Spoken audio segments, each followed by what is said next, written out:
साधक इस संसार में कैसे रहे, कैसे इस संसार में रहते हुए भवसागर को तरे, इसको समझाते हुए पूज्य स्वामी राम सुखदास जी कहते हैं, अगर हमें संसार में रहना आ जाए तो हमारी मुक्ति हो जाए। संसार में रहना एक कला है, उस कला को हम ठीक समझ लें और काम में ले आएं तो हमारा बेड़ा पार है। किसी भी काम में लगो, उस काम को करने की विद्या आनी चाहिए। जैसे कोई रसोई बनाता है पर उसे रसोई बनानी नहीं आती तो रसोई नहीं बनती। अगर उसे रसोई बनानी आती है पर वह रसोई बनाता ही नहीं तो रसोई नहीं बनती। इसलिए किसी भी कार्य में ज्ञान और कर्म दोनों की आवश्यकता है। संसार में रहने की विद्या क्या है, कला क्या है, इसको हमें समझना है। जैसे एक मनुष्य है और उसके माता पिता, स्त्री पुत्र, भाई भौजाई आदि हैं, तो वह उनके साथ केवल उनके हित के लिए ही व्यवहार करे, केवल उनकी सेवा करे, उनको सुख पहुंचाए और अपने जीवन की किंचित मात्र भी इच्छा न करे। अगर वह अपने सुख की इच्छा करता है तो उसको संसार में रहना आया नहीं। आप अपने कुटुंब में रहते हैं तो कुटुंब की सेवा करते हैं, पर जब आप बाहर चले जाते हैं तब वहां सेवा नहीं करते, अपितु सेवा लेते हैं। कोई हमें मार्ग बता दे, हमारी सहायता कर दे, हमें रहने की जगह दे दे, हमें जल पिला दे, हमारे को कुछ ऐसा दे दे जिससे हम अपनी यात्रा ठीक तरह से कर सकें। इस प्रकार सेवा चाहते रहने से हमारा कल्याण नहीं होता। हम किसी से कुछ भी चाहते हैं तो हम पराधीन हो जाते हैं, यह पक्का सिद्धांत है। परंतु जहां हम किसी से कुछ भी नहीं चाहते वहां हम बिल्कुल पराधीन नहीं होते, अपितु स्वाधीन होते हैं। संसार से कुछ भी चाहना अपने आप को पराधीन बनाना है। अतः अपनी चाहना तो रखें नहीं और दूसरों की न्याय युक्त चाहना अपनी शक्ति के अनुसार पूरी कर दें तो हम स्वाधीन हो जाएंगे। अब प्रश्न होता है कि जब हम दूसरों से कुछ भी नहीं चाहते तो फिर उनकी चाहना हम पूरी क्यों करें? इसका उत्तर यह है कि उनकी चाहना पूरी करने से अपनी चाहना के त्याग की सामर्थ्य आ जाएगी। अगर हम अपनी चाहना पूरी करने में ही लगे रहेंगे तो अपनी चाहना के त्याग की सामर्थ्य नष्ट हो जाएगी और हम सर्वथा पराधीन हो जाएंगे, पतित हो जाएंगे।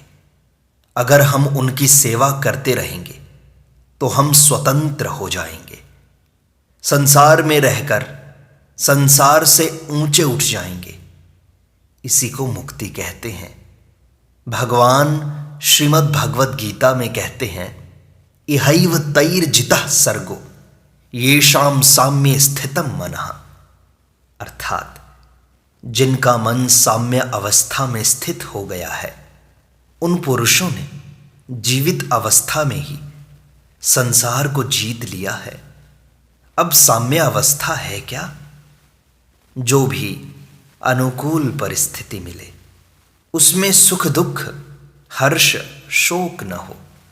संसार की मात्र परिस्थिति हमें कभी डिगा न सके तो हमने विजय प्राप्त कर ली।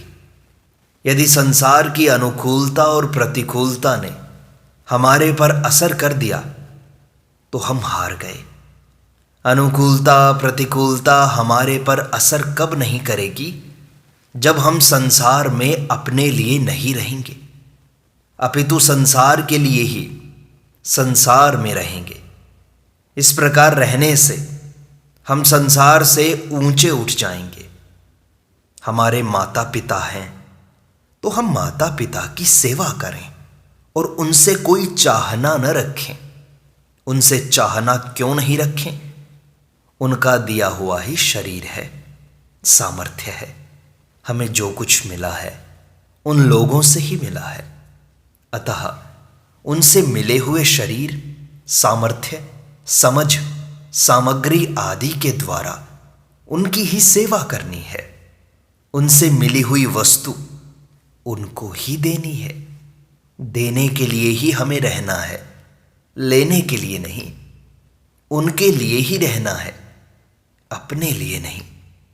अगर हम अपने लिए नहीं रहेंगे तो वे हमारे साथ अच्छा व्यवहार करें या बुरा व्यवहार करें, उसका हमारे पर असर नहीं पड़ेगा।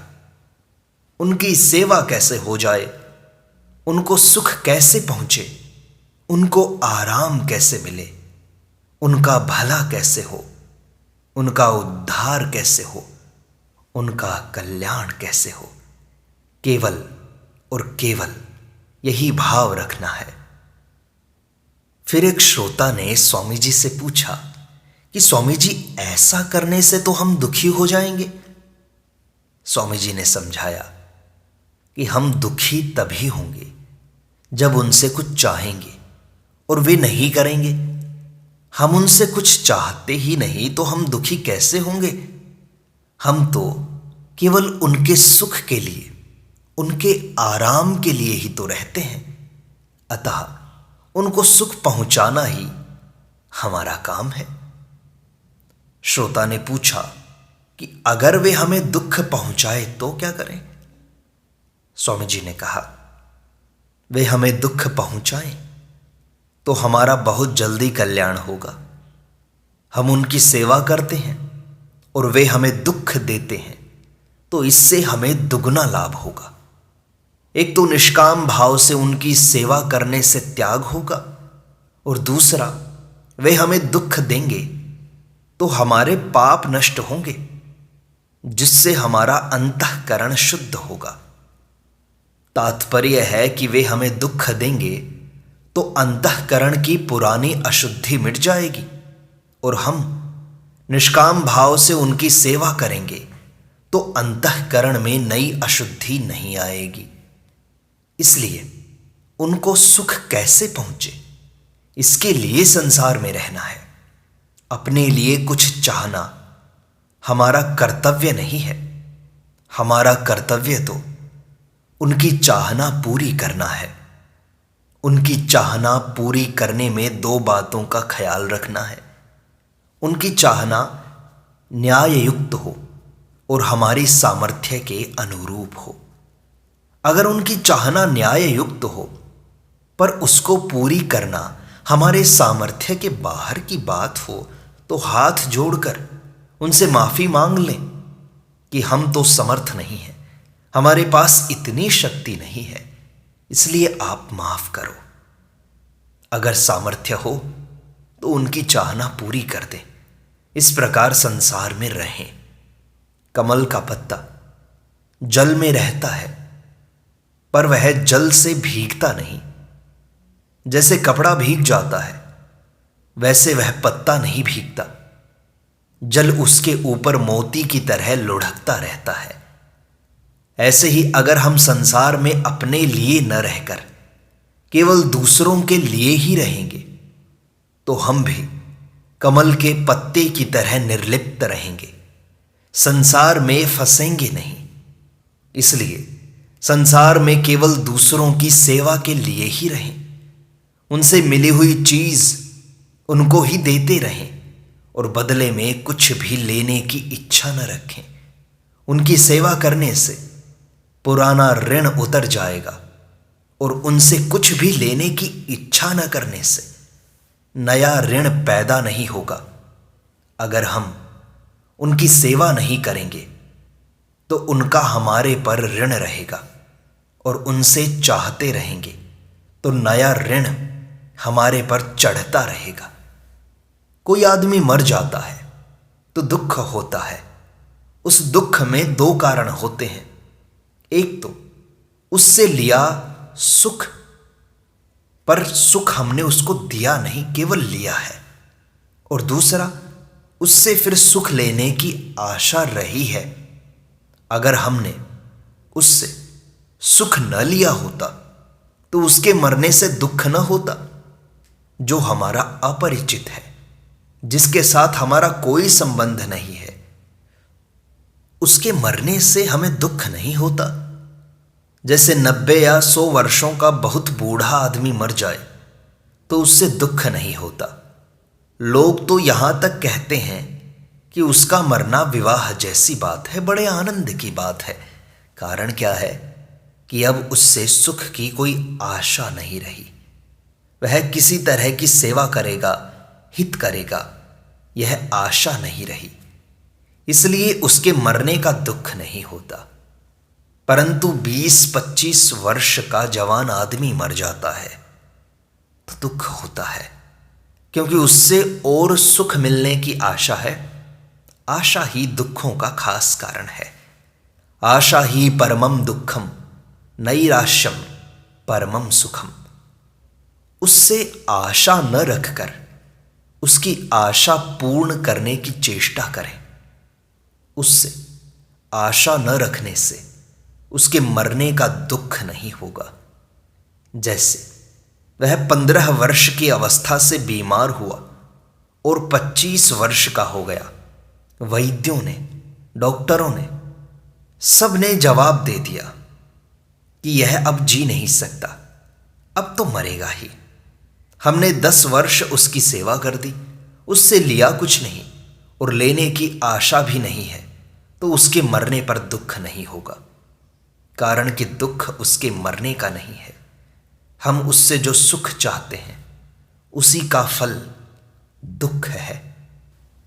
संसार में हम रहें पर संसार से सुख न चाहें, अपितु सुख देते रहें, सेवा करते रहें, पर सेवा लेने की चाहना भीतर से बिल्कुल उठा दें, तो हमें संसार में रहना आ गया, हम मुक्त हो गए। लेने की इच्छा का नाम ही बंधन है। कोई हमारी सेवा करेगा तो हम सुखी हो जाएंगे, यह विपरीत बुद्धि है। सेवा लेने से तो हम ऋणी हो जाएंगे, सुखी कैसे हो जाएंगे? पापी आदमी की तो मुक्ति हो सकती है, पर ऋणी आदमी की मुक्ति नहीं हो सकती। पापी आदमी अपने पाप का प्रायश्चित्त कर लेगा अथवा उसका फल भोग लेगा तो वह पाप से मुक्त हो जाएगा। परंतु दूसरे से ऋण लेने वाले अथवा दूसरे का अपराध करने वाले की मुक्ति तभी होगी जब दूसरा उसे माफ कर दे। इसलिए जब तक हम संसार के ऋणी रहेंगे तब तक हमारी मुक्ति नहीं होगी। जिनसे हमने सेवा ली है और जो हमारे से सेवा चाहते हैं, उनकी निष्काम भाव से सेवा कर दें तो हम उऋण हो जाएंगे। श्रोता ने स्वामी जी से कहा कि स्वामी जी, फिर तो हम जिनकी सेवा करेंगे वे ऋणी हो जाएंगे। स्वामी जी ने समझाया कि वे ऋणी नहीं होंगे। हम उनकी सेवा निष्काम भाव से करते हैं, बदले में उनसे कुछ लेने की इच्छा ही नहीं करते, तो वे ऋणी कैसे होंगे? दूसरी बात, प्राप्त वस्तु को हम अपनी नहीं मानते, अपितु उन्हीं की मानकर उनकी सेवा में लगाते हैं, तो वे ऋणी कैसे बनेंगे? अतः सेवा करने से तो वे ऋणी बनेंगे नहीं और हम उऋण हो जाएंगे, मुक्त हो जाएंगे। कोई दुकानदार अपनी दुकान उठाना चाहता है तो वह क्या करे? दूसरों से जितना लिया है वह सब दे दे, और उसने जिसको दिया है वह अगर वापस दे दे तो ठीक, नहीं दे तो छोड़ दे। ऐसा करने से दुकान उठ जाएगी। अगर वह दिया हुआ पूरा का पूरा वापस लेना चाहेगा तो दुकान उठेगी नहीं, क्योंकि उसको लेने के लिए कुछ नया माल देना पड़ेगा। इस तरह हमारा उससे लेना बाकी रहता ही रहेगा। अतः जब तक हम लेना नहीं छोड़ेंगे तब तक दुकान नहीं उठ सकती। ऐसे ही जब तक हम संसार से लेना नहीं छोड़ेंगे तब तक हम उऋण नहीं हो सकते, मुक्त नहीं हो सकते। इसलिए लेने का खाता ही उठा दें और सबको देना ही देना शुरू कर दें। माता पिता को भी देना है, स्त्री पुत्र को भी देना है, भाई भौजाई को भी देना है, पति को भी देना है, सास ससुर को भी देना है, देवर जेठ को भी देना है, देवरानी जेठानी को भी देना है। सबको देना है, सबकी सेवा करनी है और लेना कुछ भी नहीं है। जहां लेने की इच्छा हुई कि फंसे। एक ग्रामीण कहावत है, गरज गधा ने बाप करे, अर्थात गरज गधे को बाप बनाती है। गरज करने से, लेने की इच्छा करने से आदमी को इतना नीचा उतरना पड़ता है, गधे की भी गुलामी करनी पड़ती है।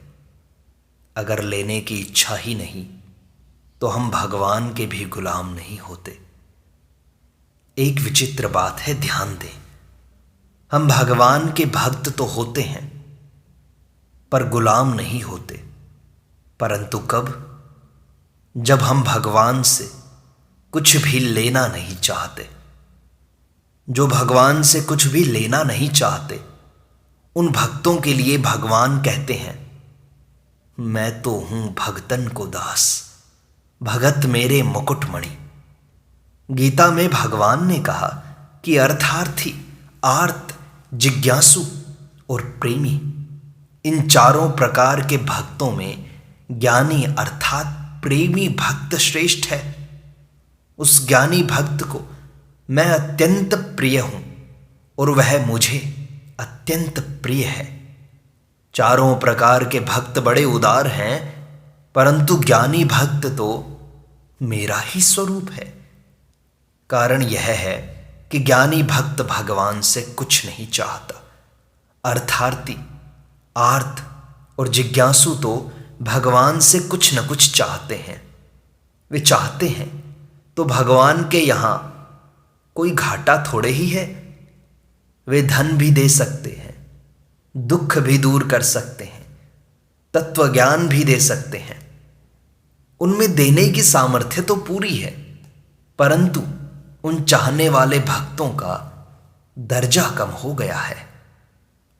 भगवान कहते हैं कि मैं तो देता रहूंगा, अप्राप्त की प्राप्ति और प्राप्त की रक्षा मैं करूंगा, योगक्षेमम वहाम्यहम्। परंतु तू चाहना मत कर, निर्योगक्षेम आत्मवान भव। कितनी बढ़िया बात कही। न चाहने से प्रेम होता है, परंतु चाहने से प्रेम नहीं होता, अपितु बंधन होता है। वह इससे चाहता है और यह उससे चाहता है, तो आपस में प्रेम कभी नहीं होता। दोनों एक दूसरे से चाहते हैं तो दोनों ही ठग हैं। दो ठगों में ठगाई नहीं होती। संसार से चाहना मानो ठगाई में जाना है। इसलिए चाहना का त्याग करके सेवा करनी है। यही संसार में रहने का तरीका है। आप सब भाई बहन अपने घरों में ऐसे रहो जैसे कोई मुसाफिर रहता है। जैसे कोई सज्जन मुसाफिर आ जाता है और रात्रि भर रहता है, तो वह कहता है कि भाई तुम सब भोजन कर लो, जो बचे वह मैं पालूंगा। तुम सब अपनी अपनी जगह में रह जाओ, फालतू जगह में मैं रह जाऊंगा। जो कपड़ा लत्ता आपके काम का हो वह आप ले लो, और जो फालतू हो वह मुझे दे दो, उससे मैं गुजारा कर लूंगा। परंतु रात्रि में यदि आग लग जाए, चोर डाकू आ जाएं, कोई आफत आ जाए, बीमारी आ जाए, तो वह सबसे आगे होकर सहायता करता है। उसका भाव यह रहता है कि मैंने इनका अन्न जल लिया है, इनके यहाँ विश्राम किया है, इसलिए इनकी सेवा करना इनकी सहायता करना मेरा काम है। अगर वह मुसाफिर काम तो पूरा करे पर ले कुछ नहीं तो वह बंधेगा नहीं, सुबह होते ही चल देगा। अगर वह लेने की इच्छा रखे तो वह बंध जाएगा। इसलिए सज्जनों, सेवा करें। जो थोड़ा अन्न जल लेना है वह भी सेवा करने के लिए ही लेना है, क्योंकि अन्न जल नहीं लेंगे तो सेवा कैसे करेंगे। हमारे एक वृद्ध संत कहते थे कि संसार में रबड़ की गेंद की तरह रहना चाहिए, मिट्टी के लोंदे की तरह नहीं। गेंद फुदकती रहती है, कहीं भी चिपकती नहीं, परंतु मिट्टी का लोंदा जहां जाए वहीं चिपक जाता है। अगर मनुष्य संसार में सेवा करने के लिए ही रहे, अपने लिए नहीं रहे, तो वह संसार में चिपकेगा नहीं, मुक्त हो जाएगा। इसी तरह साधक को संसार में रहना चाहिए। यही तो संसार में रहने की कला है, विद्या है। इस प्रकार सत्संग का यह भाग यहीं संपूर्णता को प्राप्त होता है। शेष अगले अंक में।